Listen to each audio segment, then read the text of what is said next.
Happy to join Pat and Tony to offer our congratulations to our daughter and our new son-in-law. As Kathy and I sat down to write this speech, we were reminded of all the wonderful weddings that we have attended and wish to distill the best of what we learned. We will endeavor to keep this within a reasonable time limit, so we won't see any glazed eyes as we scan the crowd. We try not to be too gushy, and we hope to share just enough so we won't be disowned by the group. But first of all, we would like to thank all of our guests for taking the time to come here and share this special night with us and our special couple. I know there have been some who have had other commitments as well, from jobs to exams on Monday, I heard. So thank you for coming.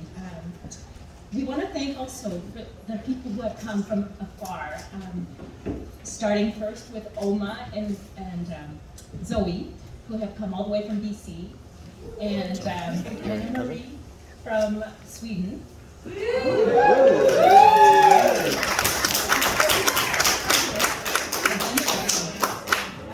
And also, not to forget, my 4 cousins. And,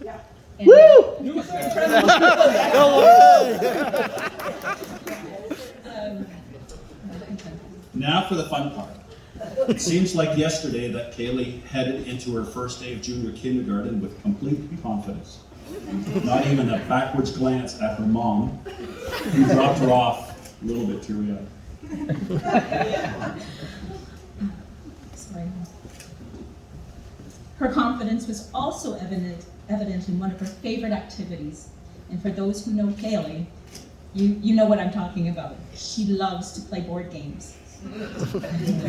On the top of a long list of her favorites was Chinese checkers. At first, I would let her win when she was a little child. But as she got older and a little bit cockier, I would sometimes raise the bar and Kaylee would lose. But she remained undeterred and she kept playing, telling me, "That's okay, Mama. I'm going to beat you next time. I'm going to beat you. Let's play again."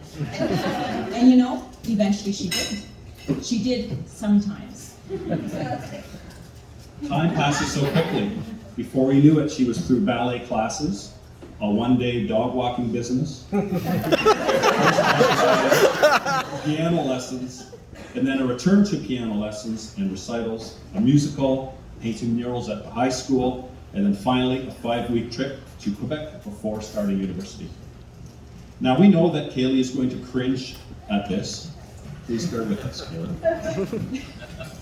Every time we talk about this story, there's a lot of laughter from the peanut gallery, and we do appreciate how you always let us indulge in a bit of ribbing without reprisal.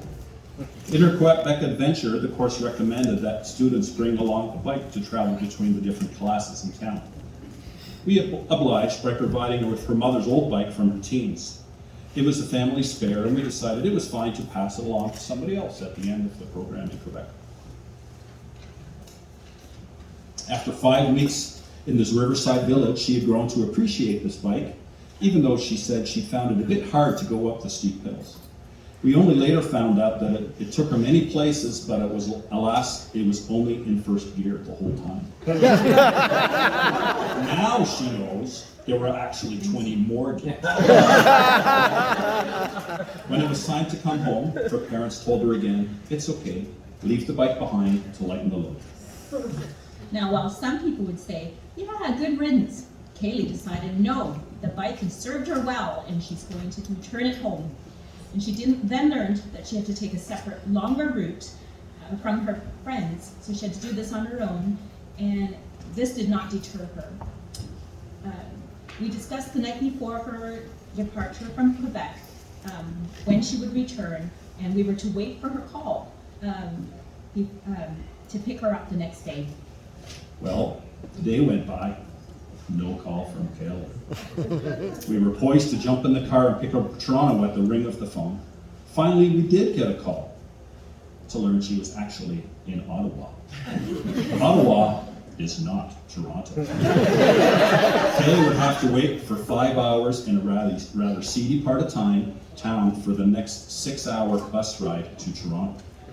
All this just to bring that old bike home She could have let it go at that time again. She did not.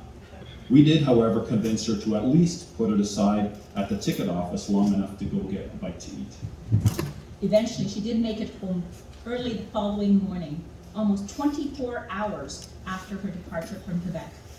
We found our girl at the bus terminal dragging this rather beat-up bicycle box on one side and a huge suitcase on the other. She looked a bit tired, but she remained her usual happy, excited self. This is our Kaylee. We may have had a few laughs at her expense for taking such a roundabout route home, but we appreciated that she had the tenacity to complete the task that was important to her. She had the perseverance to take the harder road.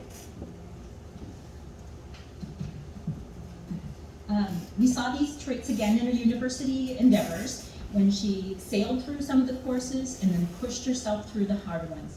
She was unwavering in her decision to become a registered dietitian, even though the road demanded both academic achievements and also relevant leadership skills. This meant sacrifice of her precious free time and having to get up in the wee hours in the morning to become a dietary aide for 3 years, and volunteering all through her undergrad to eventually become the president of her Student Food Professionals Club. This latter post took her down many interesting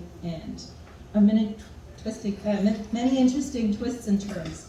Noteworthy was one outdoor fundraiser where she and her colleagues sold grilled cheese sandwiches outdoors in Guelph at 2 a.m. to drunken individuals in my head. 2 o'clock in the morning in Guelph, outside. Apparently, drunk students are very generous. No grumbling, no complaints, but always with a can-do attitude. Kaylee's spirit is mirrored by her chosen partner, Wes. Since we got to know him 7 years ago, we are glad that he is not deterred by our family's unique brand of humor. So we think he must really like Kaylee. And we can say that this young man has impressed us with his determination, fortitude, and strong work ethics. We hear a few who set out and actually accomplish lofty goals like buying one's first house on his own and returning to school for a very difficult program. We watched him tackle one evening course after another while still working full-time to ensure his admission to the engineering program. It was so exciting to share in his joy of admittance, and now again as a new graduate this spring. Yes, another engineer in the family. Every step of the way, he has kept demonstrating to us his familiar can-do attitude in his classes and his co-ops. Now, when Kathy and I were a young couple, one of the concerns we had was how would we, as a couple, be able to overcome the differences in culture, particularly in culinary preferences. We wondered how it would be for our daughter and her partner as well. Well, to our wonderful surprise, Wes also shares our passion to try new food and travels. He takes it to the next level with delicious creations when he has time, and we are always ready to try them.